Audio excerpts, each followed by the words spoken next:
ભરૂચ જિલ્લાના mountain girl તરીકે ઓળખાતી સીમા ભગતે યહાના ગ્રુપને સાથે લઈને આદિવાસી વિસ્તારમાં આવેલ દેવી સ્થાનક અને પર્યટન સ્થળોને સ્વચ્છ કરવા એક અનોખા અભિયાનની શરૂઆત કરાવી છે।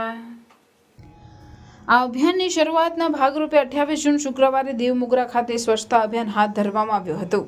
માતાજીના મંદિર પરિસર અને જળકુંડ જ્યાં યહાને સ્નાન કરાવવામાં આવે છે ત્યાં ચાલુ વરસાદે મુશ્કેલી ભર્યા વાતાવરણમાં સફાઈ કરવામાં આવી।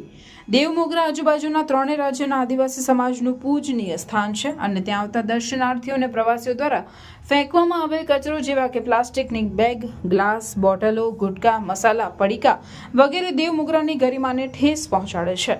બધા આદિવાસી ભાઈ બહેનોએ પ્રતિકૂળ વાતાવરણમાં પણ હિંમત અને જુસ્સાથી આ સફાઈ અભિયાન ચાલુ રાખ્યું હતું।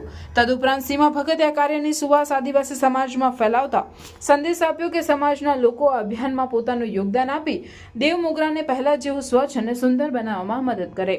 આપણે પ્રકૃતિના પૂજકો છીએ તો પ્રકૃતિને જાળવવાની જવાબદારી પણ આપણી છે। આ અભિયાનમાં દેવમોગરા ટ્રસ્ટ, દેવમોગરા સરપંચ અને દેવમોગરા આરોગ્ય કેન્દ્ર દ્વારા સંપૂર્ણ સહકાર આપવામાં આવ્યો હતો। યહાના ગ્રુપ સૌનો આભાર વ્યક્ત કરે છે।